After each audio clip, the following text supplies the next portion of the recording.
Are you still talking about Jeffrey Epstein? In February 2026, the world is still reeling from the release of the Epstein Files 2026, a massive dump of over 3 million pages from the DOJ 3 million pages archive that was supposed to bring closure to one of the most disturbing stories of power and influence in modern history. The Epstein Transparency Act promised us transparency about Jeffrey Epstein, the man who somehow rose from a Brooklyn classroom to commanding the attention of presidents, princes, and billionaires. But what these files really reveal isn't just about crime. It's about something far more unsettling: how a nobody became somebody by understanding the psychology of fame, power, and influence better than almost anyone in history. This is the story of Jeffrey Epstein's rise to fame. Not the Jeffrey Epstein you think you know from the headlines about Little St. James, the so-called Pedophile Island, or the Lolita Express, or Ghislaine Maxwell's conviction, or the conspiracy theories about whether Epstein didn't kill himself. This is about something more fundamental and more terrifying. How does someone with no money, no pedigree, no Ivy League degree, and no obvious talent manage to position themselves at the absolute center of global power? How do you go from teaching high school math to flying Bill Clinton, Donald Trump, Prince Andrew, Bill Gates, and Elon Musk on your private jet? How do you convince billionaire Leslie Wexner to hand you control of his entire fortune? How do you get Stephen Hawking to visit your private island? How do you end up connected to everyone from Michael Jackson to Peter Mandelson to Sarah Ferguson? The answer isn't what you think. And understanding Jeffrey Epstein's rise to fame tells us something deeply uncomfortable about how power actually works in our world, about what the people at the top actually value, and about the shortcuts ambitious people take when they're willing to abandon every moral principle to get what they want. Because here's what the Epstein documentary really is when you strip away the sensationalism. It's a masterclass in social engineering, in building mystique, in leveraging access, and in understanding that proximity to power is sometimes more valuable than power itself. It's a case study in how someone can manufacture fame and influence from absolutely nothing, and how our obsession with status and exclusivity creates vulnerabilities that predators exploit. Jeffrey Epstein understood something that most people never grasp, that the ultra-wealthy and ultra-famous are in many ways the most insecure people on the planet. They're constantly worried about being used, being exposed, being ordinary. They crave validation from other powerful people. They're terrified of missing out on the next big thing, the next exclusive opportunity, the next secret that everyone at their level supposedly knows. And Epstein built his entire empire by exploiting these insecurities, by positioning himself as the gatekeeper to something exclusive, something forbidden, something that would make them feel like they were truly part of the inner circle. This is the rise to fame story that should terrify every one of us, because it reveals how empty and transactional the world of power really is. Let's go back to the beginning, before the private islands, before the billions, before the world knew his name. Let's watch Jeffrey Epstein build himself from nothing, and let's understand exactly how he did it. Jeffrey Epstein was born in 1953 in Brooklyn, New York, to working-class Jewish parents who lived in a modest apartment in Coney Island. His father was a groundskeeper for the New York City Parks Department. His mother was a school aide. They were, by all accounts, completely unremarkable, decent, hardworking people. Young Jeffrey was chubby, nerdy, quiet. He liked math. He was smart but not exceptional. He graduated high school 2 years early, which sounds impressive until you realize it just meant he was above average in a public school system. He went to Cooper Union, then transferred to NYU, then dropped out without a degree.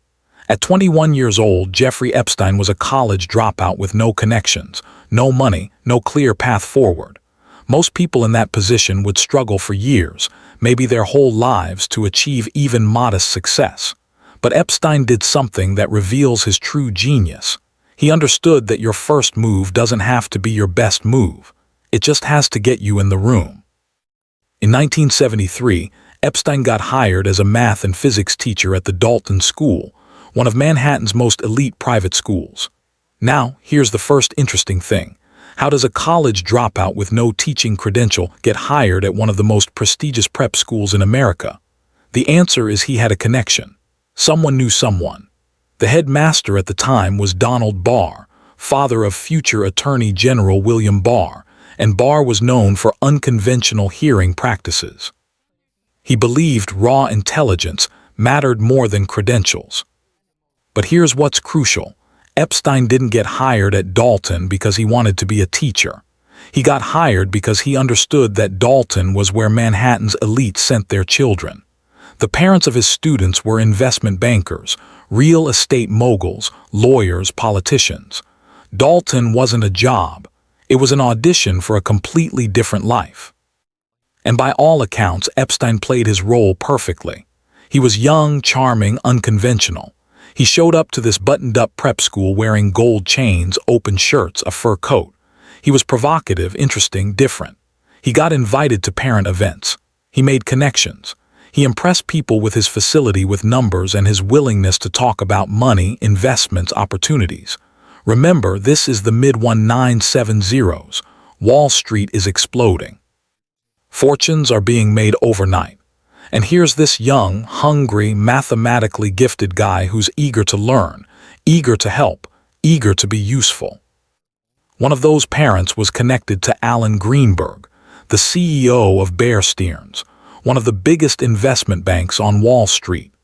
And in 1976, just 2 years after starting at Dalton, Jeffrey Epstein left teaching and walked into a job at Bear Stearns as a junior assistant to a floor trader. Now let's pause here because this is the first major leap in Epstein's rise to fame, and it's entirely based on social strategy, not merit. Epstein had no finance background, no college degree, no relevant experience, but he had made himself useful to someone with power. He had positioned himself as someone worth taking a chance on, and he understood something critical. Once you're inside an elite institution, people assume you belong there. At Bear Stearns, Epstein was once again in the room with money and power, and once again he made himself useful. He was a good salesman. He was personable. He understood that wealth management isn't really about generating returns. It's about making wealthy people feel taken care of, feel special, feel like they're getting access to opportunities regular people don't have. Within 4 years, Epstein went from junior assistant to limited partner at Bear Stearns.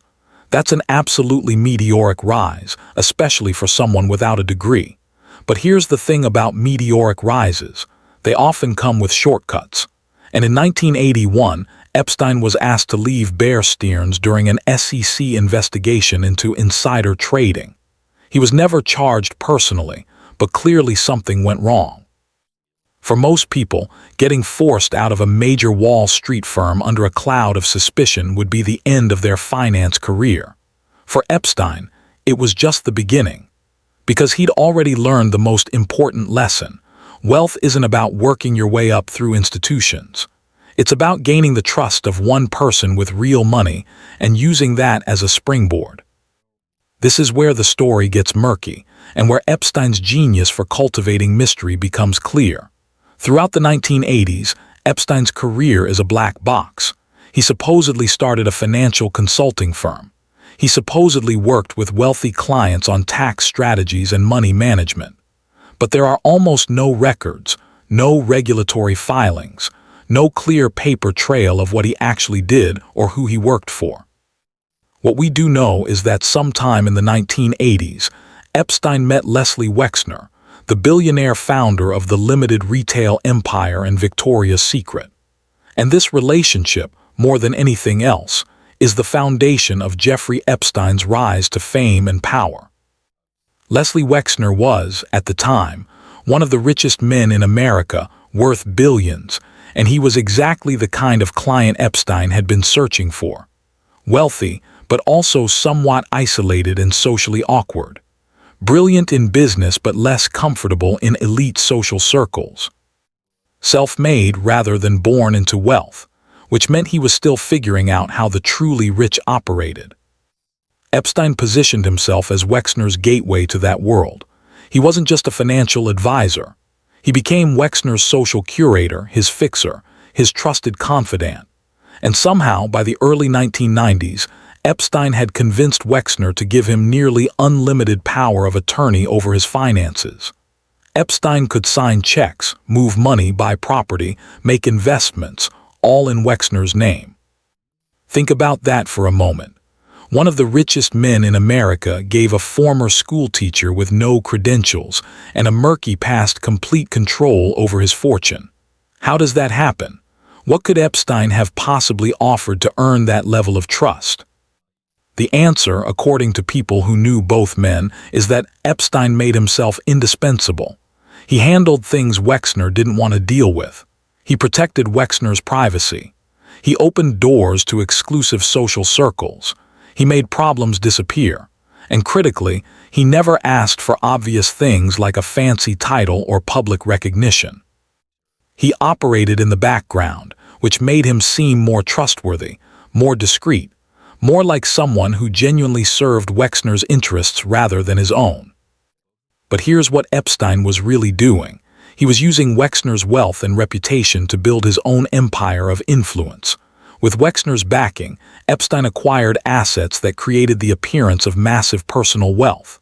The Manhattan Mansion, one of the largest private homes in New York, was originally Wexner's. Epstein somehow ended up living there.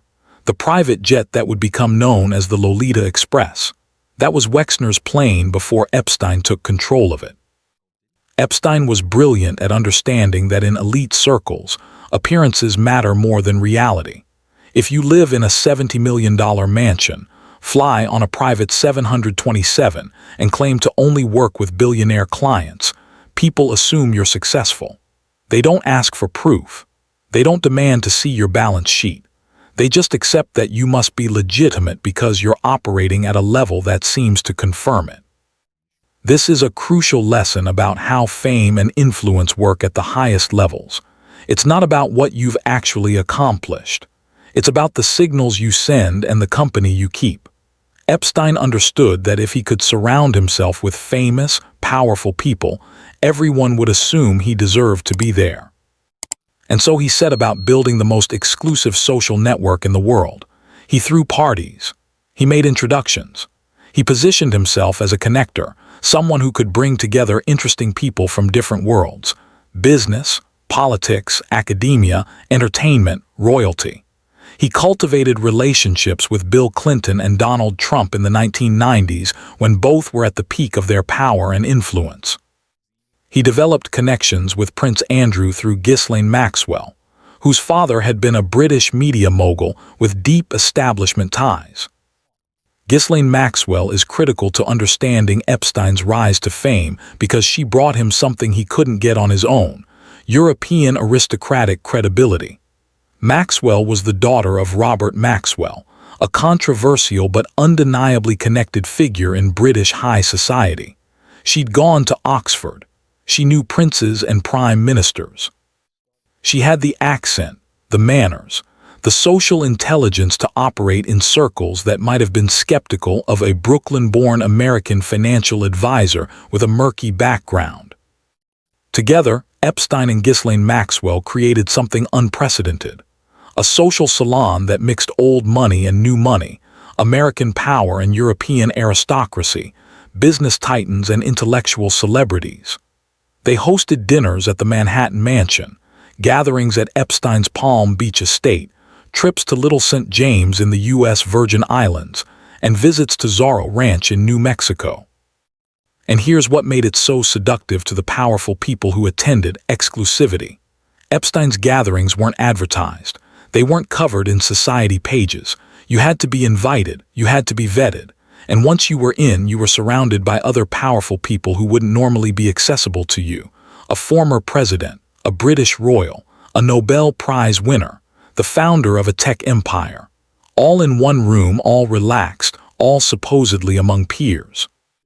This is the core of Epstein's genius for social engineering. He understood that what powerful people crave more than anything is access to other powerful people. They want to feel like they're part of something exclusive, something elite, something that confirms their status at the absolute top of the hierarchy. And Epstein gave them that feeling. But there was always an edge to it, always something slightly transgressive that made it more exciting. The parties were on a private island. The conversations were supposedly confidential. There were rumors of unconventional activities, of opportunities that bent normal rules, of access to things that weren't available to regular people. Epstein cultivated this aura of being connected to powerful intelligence agencies, of having secrets, of operating in a world where normal constraints didn't apply. And slowly, over years, he built this into leverage. Because once powerful people had attended his parties, flown on his plane, stayed at his properties, they were connected to him.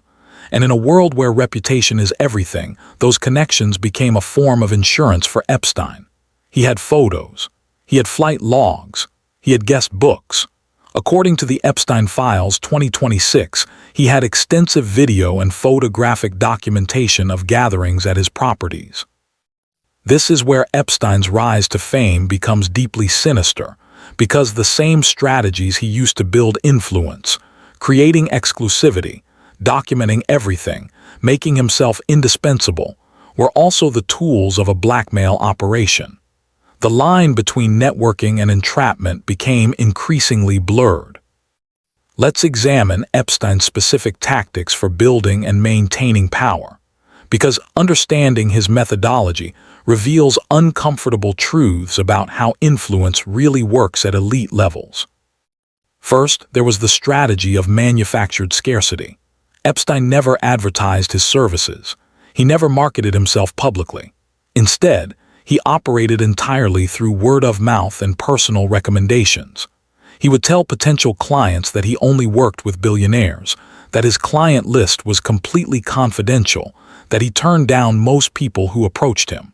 This created an aura of exclusivity that made people want access to him even more. It's basic psychology. We value what seems rare and difficult to obtain. Epstein understood that positioning himself as someone who couldn't be bought, who only worked with a select few, made him seem more valuable than if he'd been pursuing clients actively. Second, there was the cultivation of mystery around his actual business.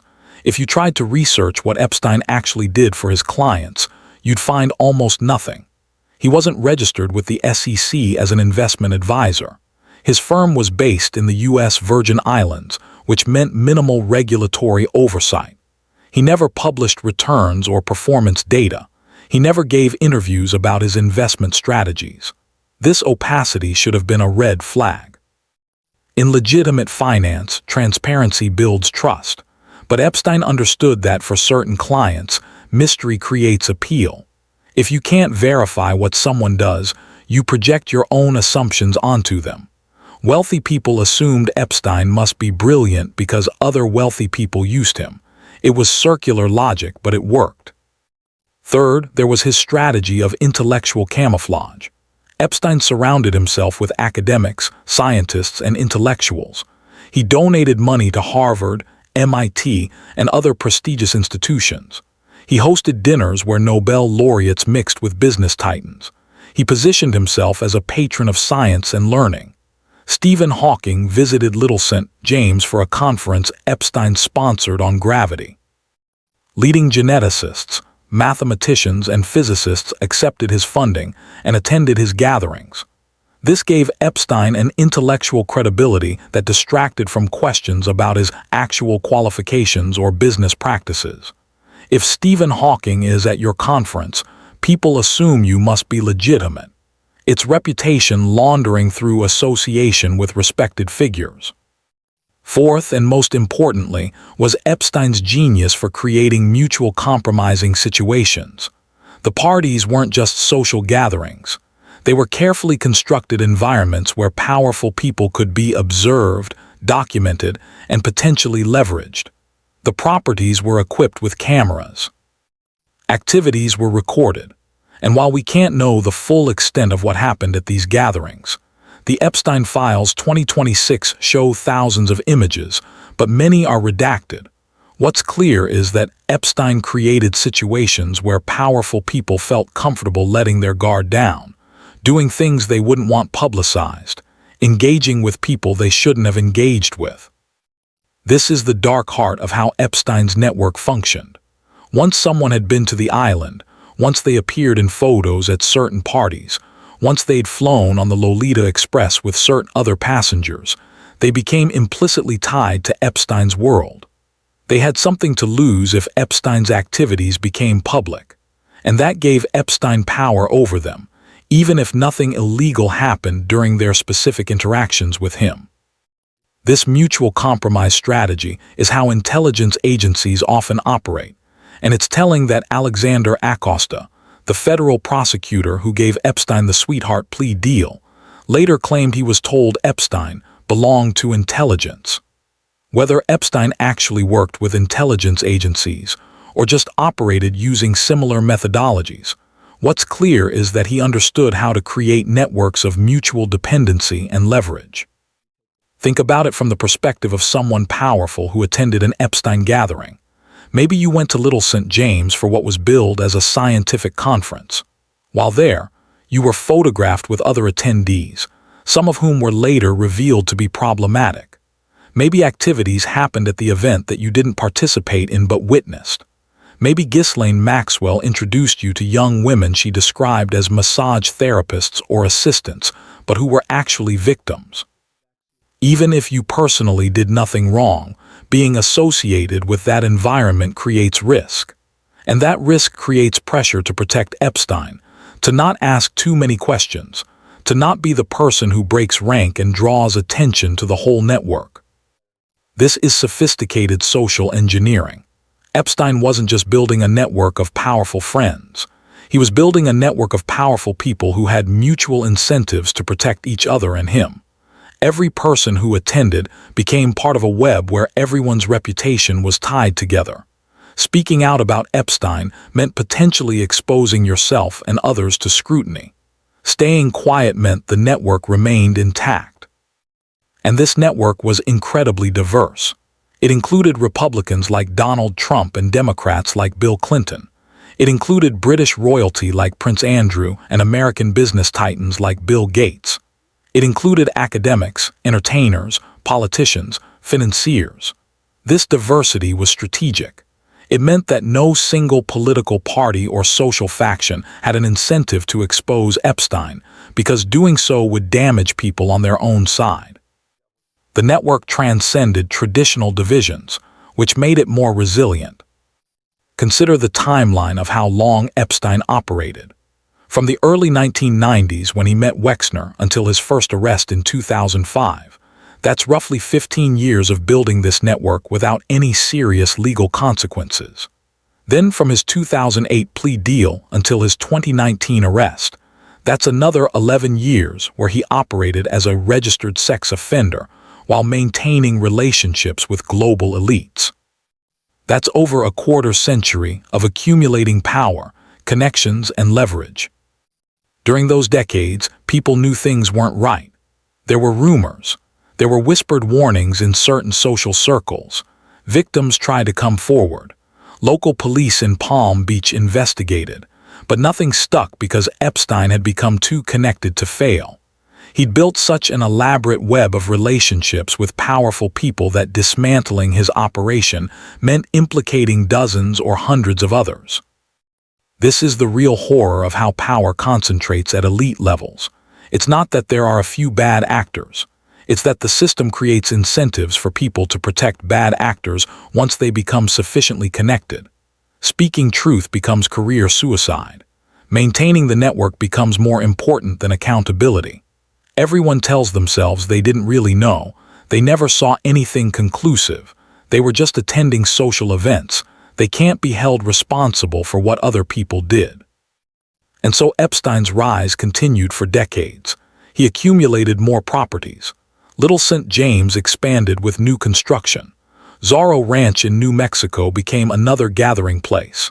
The Manhattan Mansion became famous for its bizarre decor, including a mural of Epstein in prison garb and a life-sized female doll hanging from a chandelier. These weren't signs of someone trying to be discreet.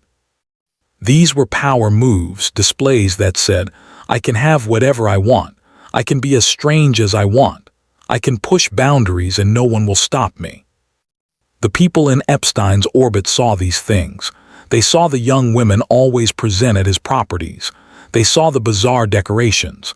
They saw the security cameras everywhere. They knew Epstein was a registered sex offender, and yet they maintained relationships with him. Why? For Bill Gates, according to emails in the Epstein Files 2026, it was supposedly about philanthropy and connections in the scientific community.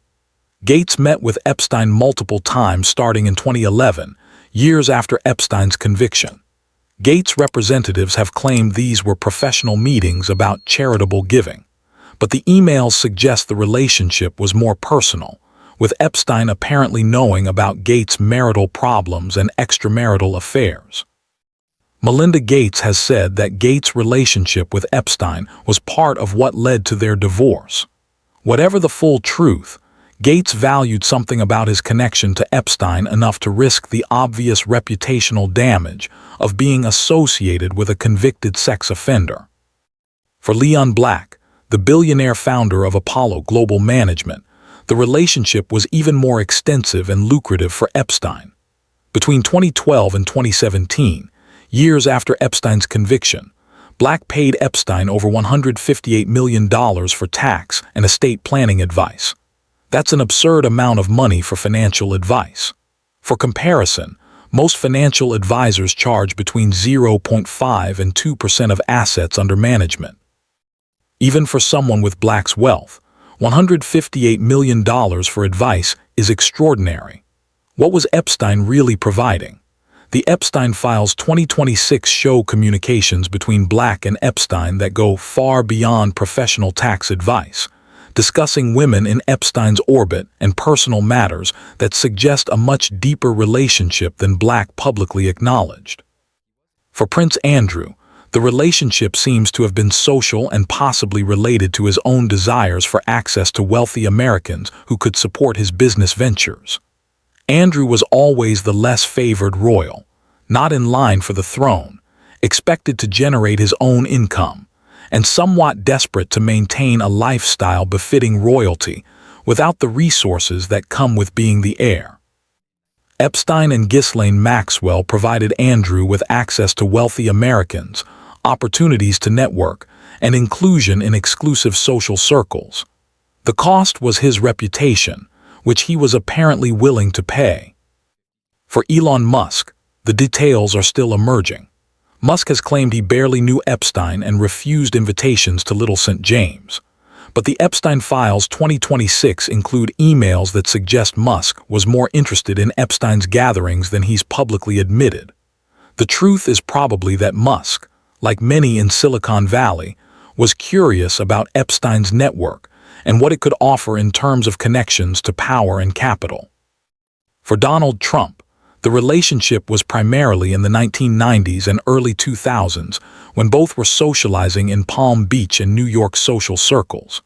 Trump has tried to distance himself from Epstein, claiming they had a falling out, but photos show them together at multiple events. The Wall Street Journal reported that Trump's name appears in the Epstein Files 2026 in various contexts, though the exact details remain debated. What's clear is that Trump, like many wealthy men in New York and Florida during that era, saw Epstein as a useful connector and included him in social events. For Bill Clinton, the relationship seems to have been about access to wealthy donors and opportunities to elevate the Clinton Foundation's profile. Clinton flew on the Lolita Express multiple times, including international trips. Clinton's representatives have claimed these were always foundation-related business trips with other people present. But flight logs show trips where the passenger list was just Clinton, Epstein, Maxwell, and young women identified only by first names. Whatever the full nature of the relationship, Clinton valued Epstein's connections and resources enough to maintain the association for years. What unites all these men is that they're at the absolute peak of their fields: technology, finance, politics, royalty. And yet they all saw value in maintaining relationships with Jeffrey Epstein even after his criminal conviction. That tells us something profound about how power and influence work at elite levels. It tells us that at the top, normal rules and normal social judgments don't apply. These men calculated that whatever Epstein offered, whether it was financial advice, or access to networks, or opportunities to feel like they were part of something exclusive, or leverage that Epstein held over them, was worth more than the reputational risk of being associated with a sex offender. And for over a decade, that calculation seemed correct. Epstein continued operating. His network remained intact. The 2008 plea deal protected everyone connected to him. It looked like Epstein had successfully risen so far, accumulated so much power and leverage, that he was effectively untouchable. But empires built on secrets and exploitation contain the seeds of their own destruction. Because while the powerful people in Epstein's network had incentives to protect him, the victims had incentives to destroy him. And they were willing to sacrifice their own privacy, endure attacks on their credibility, and face years of legal battles to pursue justice. By the early 2000s, Epstein was at the absolute peak of his power and influence. He claimed to manage money for multiple billionaires, though he would never name them, and there's no evidence most of them existed. He operated a financial firm out of the U.S. Virgin Islands, which meant minimal regulatory oversight. He owned multiple properties around the world. He had a staff of pilots, assistants, and facilitators who enabled his lifestyle. And he was connected to everyone. Bill Clinton flew on the Lolita Express multiple times, including trips to Africa for Clinton Foundation work. Donald Trump was photographed at parties with Epstein throughout the 1990s and early 2000s. Prince Andrew became such a close friend that he continued the relationship publicly even after Epstein's first arrest. Bill Gates met with Epstein multiple times starting in 2011, years after Epstein's conviction as a registered sex offender, supposedly to discuss philanthropy. Elon Musk has been documented in email correspondence with Epstein. Leon Black, the billionaire founder of Apollo Global Management, paid Epstein over $150 million for financial advice between 2012 and 2017. Think about that list for a moment. A former president, a future president, a member of the British royal family, the founder of Microsoft, the richest man in the world, a Wall Street titan. All of them maintained relationships with Epstein either before or after his 2008 conviction for soliciting prostitution from a minor. Why? What could Epstein possibly offer that was worth the reputational risk of being associated with a registered sex offender? The answer, according to the investigative journalism that's emerged over the past few years, is that Epstein offered something these men couldn't get anywhere else: absolute discretion and access to a world without normal rules. He created spaces where powerful people could let their guard down, indulge their egos, network without the scrutiny of media or the public. He made them feel like they were part of something exclusive, something that elevated them above the constraints that apply to ordinary people. This is the dark truth about how power and fame work at the highest levels. It's not just about talent or achievement or contributing to society. At a certain point, it becomes about access to other powerful people and to experiences that reinforce your sense of being exceptional, of being above the rules that govern everyone else. Epstein understood this better than almost anyone. He built his entire rise to fame on the insight that powerful people are, paradoxically, the easiest to manipulate because their egos and insecurities are so massive. They need constant validation that they're smarter, more interesting, more deserving of their position than everyone else. And Epstein gave them that validation by creating an exclusive club where only the most powerful were welcome. But empires built on secrets and manipulation are inherently unstable. And by 2005, Epstein's carefully constructed world was beginning to crack. In March 2005, the parents of a 14-year-old girl in Palm Beach contacted local police to report that their daughter had been molested by a wealthy financier. The Palm Beach Police Department began investigating and quickly discovered they weren't dealing with a single incident. They were looking at a systematic operation involving dozens of girls, some as young as 14, who had been recruited to give massages at Epstein's Palm Beach estate. The investigation revealed Epstein's dark methodology. Girls, often from troubled backgrounds or struggling financially, would be approached by recruiters, sometimes other young women who had themselves been victimized. They'd be told they could make $200 for giving a massage to a wealthy man. When they arrived at Epstein's mansion, the massage would quickly escalate into sexual abuse, and then they'd be offered more money to recruit other girls. It was a pyramid scheme of exploitation, and it had been operating for years while Epstein was simultaneously hobnobbing with presidents and princes. The Palm Beach police wanted to charge Epstein with multiple felony counts of unlawful sex with minors. They had victim testimony, physical evidence, a mountain of corroborating details. It should have been a straightforward prosecution. Instead, federal prosecutors led by Alexander Acosta, the U.S. Attorney for the Southern District of Florida, stepped in and negotiated what's now known as one of the most corrupt plea deals in American legal history. In 2008, Epstein pleaded guilty to 2 state charges of soliciting prostitution from a minor. He served 13 months in a private wing of the Palm Beach County Jail, with work release privileges that allowed him to leave for up to 12 hours a day, 6 days a week.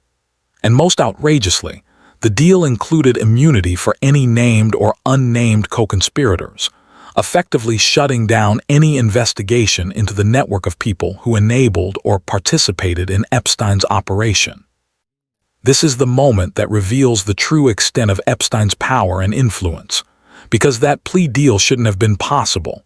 Multiple victims, multiple felonies, clear evidence, and yet somehow Epstein's legal team, which included Alan Dershowitz, Ken Starr, and Roy Black, managed to negotiate a deal that was so lenient it became a national scandal when details emerged years later. Acosta would later claim he was told to back off because Epstein belonged to intelligence, suggesting connections to intelligence agencies that made him untouchable. Whether that's true or just an excuse, what's clear is that Epstein had accumulated enough leverage, enough connections, enough of whatever currency matters in the world of elite power, that he could avoid real consequences even when caught red-handed. And for the next decade, Epstein lived openly as a registered sex offender while maintaining relationships with some of the most powerful people in the world. Bill Gates began meeting with him in 2011. Leon Black continued paying him tens of millions annually. Prince Andrew was photographed walking with him in Central Park in 2010, years after the conviction. How does this happen? How does someone convicted of sex crimes against minors maintain access to global elites? The answer is that Epstein had become too connected to be completely discarded. He knew too much. He had too many photos, too many flight logs, too much documentation, and critically, the people in his orbit had too much to lose by completely cutting ties and drawing attention to their association with him. This is the dark side of networking and influence. Once you're deeply embedded in elite circles, once you have enough leverage and information, you become almost impossible to dislodge because doing so would expose everyone else connected to you. But the protection couldn't last forever. In 2018, the Miami Herald published Julie K. Brown's Perversion of Justice series, a devastating piece of investigative journalism that interviewed dozens of victims and exposed the corrupt plea deal in detail. The series reignited public outrage and put pressure on federal prosecutors in New York to take another look. On July 6, 2019, Jeffrey Epstein was arrested at Teterboro Airport in New Jersey, returning from Paris. He was charged with sex trafficking of minors and conspiracy. This time, there would be no sweetheart deal. He was held without bail at the Metropolitan Correctional Center in Manhattan. And then, on August 10, 2019, Jeffrey Epstein was found dead in his cell. The official ruling was suicide by hanging, but the circumstances were so suspicious that Epstein didn't kill himself, often abbreviated as EDKH, became a cultural phenomenon.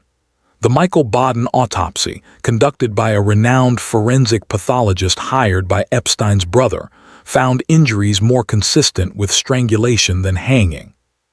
The MCC camera malfunction meant there was no video of his cell that night. Guards were supposed to check on him every 30 minutes but didn't. He was supposed to have a cellmate but didn't.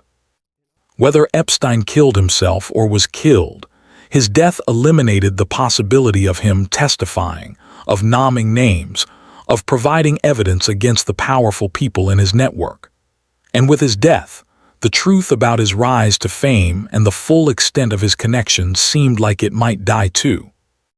But then came Ghislaine Maxwell's arrest in July 2020, her conviction in December 2021, and finally, the passage of the Epstein Transparency Act in November 2025, which mandated the release of all files related to Epstein and Maxwell by early 2026.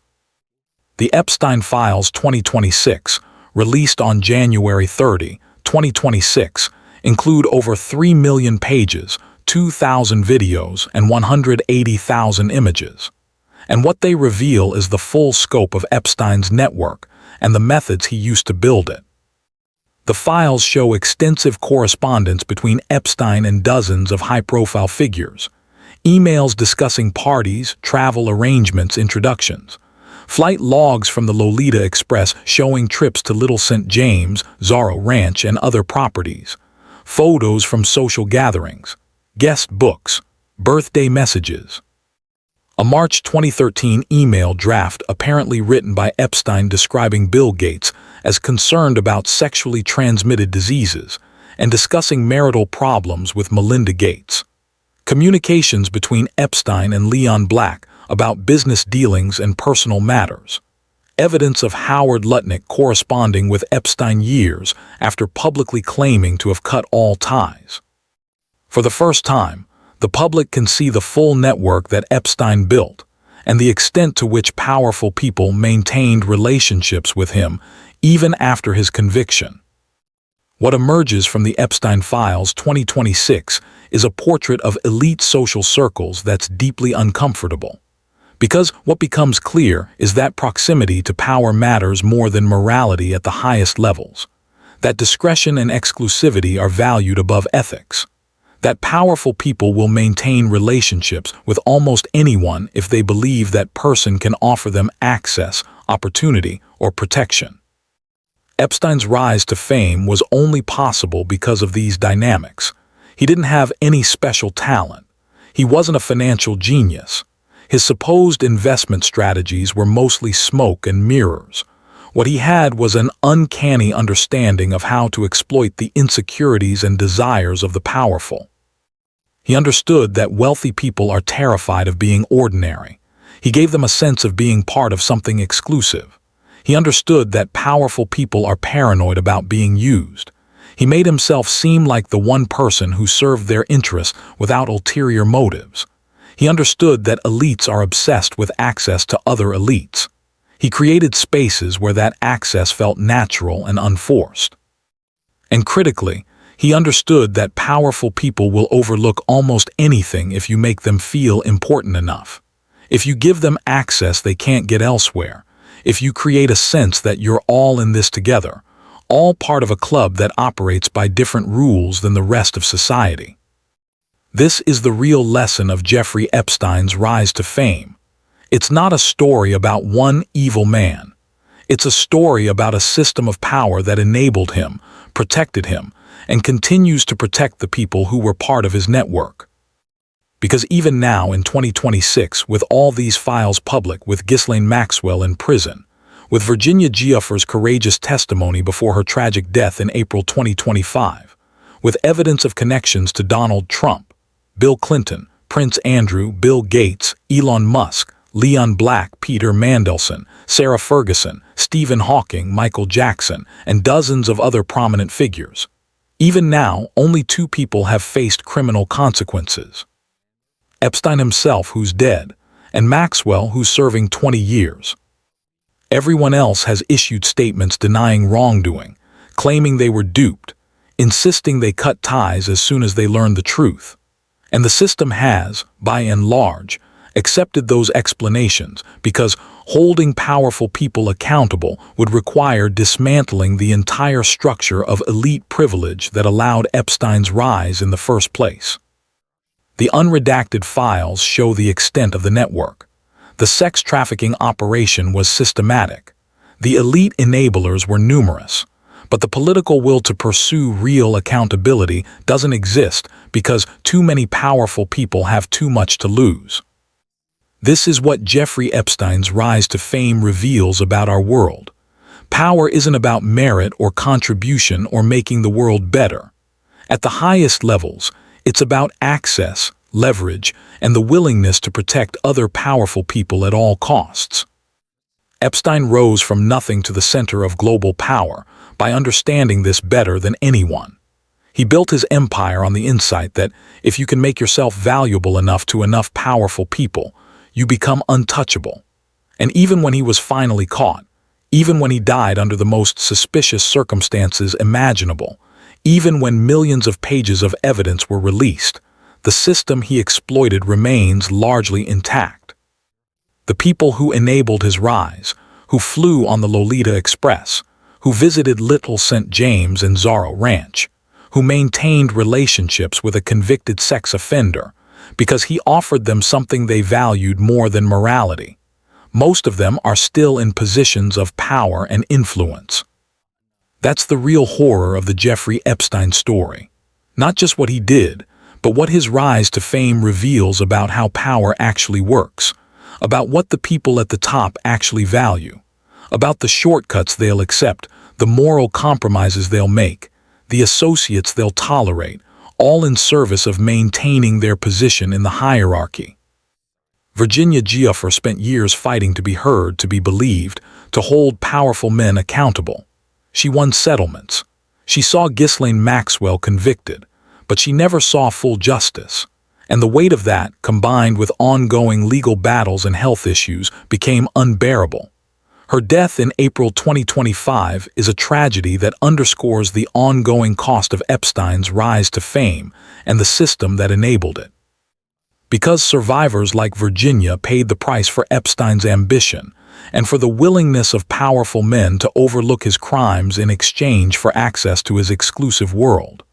They paid with their childhoods, their mental health, their sense of safety, and in Virginia's case, ultimately her life. And what did those powerful men face? Embarrassment, bad press, congressional hearings, for most of them not even that. They issued statements through lawyers and moved on. Their careers continued. Their wealth remained intact. Their positions of power unchanged. This is the cautionary tale at the heart of Jeffrey Epstein's rise to fame. It's a story that should make us question everything we think we know about meritocracy, about justice, about whether the systems we've built to govern society actually work or just serve to protect the people at the top.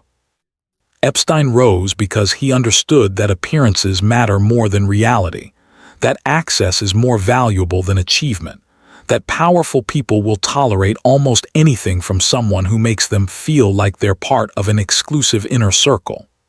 He rose because the people around him valued discretion and opportunity more than ethics and accountability.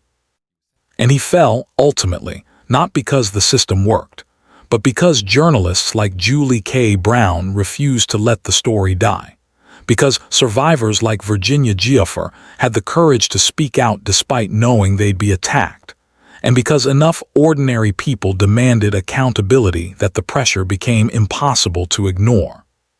But even in falling, Epstein revealed something we can't unsee. The system that enabled his rise is still operating. The social dynamics he exploited are still in play. The elite world that welcomed him, that flew on his plane, that visited his island, that maintained relationships with him even after his conviction, that world hasn't changed in any fundamental way. The Epstein Files 2026 gave us transparency, But transparency without accountability is just voyeurism. We can see who was connected to Epstein, but that doesn't mean anyone will face real consequences. The DOJ says if they had evidence of crimes, they'd prosecute. Survivors say the evidence is there, but the will isn't. And so Jeffrey Epstein's rise to fame becomes a story about all of us and the world we've built. A world where you can go from a Brooklyn classroom to the center of global power if you're willing to abandon morality entirely. Where you can build an empire on exploitation and blackmail as long as you make yourself useful to the right people. Where survivors are re-traumatized by investigative processes while perpetrators remain protected. This is what rise to fame looks like at its darkest. Not the inspiring story of talent and hard work and overcoming obstacles, but the cynical reality of how power actually accumulates when someone is willing to exploit every vulnerability, leverage every connection, and abandon every principle in service of status and influence. Jeffrey Epstein rose because the world at the top is emptier, more transactional, more morally bankrupt than most people realize. He rose because powerful people are, in many ways, easier to manipulate than anyone else. He rose because the social dynamics of elite circles reward discretion and access above almost everything else. And he fell because the foundation built on secrets and exploitation is ultimately unstable. But the system that enabled his rise, that's still here. The elite enablers who made it possible, most of them are still in power. The social dynamics he exploited, still operating exactly the same way. That's the real lesson. That's the cautionary tale. Jeffrey Epstein's rise to fame wasn't an aberration. It was a revelation of how power actually works, stripped of the myths we tell ourselves about meritocracy and justice. And until we're willing to confront that uncomfortable truth, until we're willing to demand accountability even when it's politically inconvenient or socially awkward, until we're willing to value ethics over access and transparency over discretion, Jeffrey Epstein's story will just be the most visible example of dynamics that continue to shape elite circles today. The files are public now, the connections documented, the methods exposed. What happens next is up to all of us. Do we demand real accountability? Do we support the journalists doing investigative journalism that powerful people want silenced? Do we honor survivors by refusing to let this story be buried? Or do we move on, accept that powerful people operate by different rules, and let Jeffrey Epstein's rise to fame become just another story we tell about how corrupt everything is while changing nothing? That choice defines what kind of society we actually are versus what kind we claim to be. And Jeffrey Epstein's rise from nothing to the center of everything revealed exactly how wide that gap has become.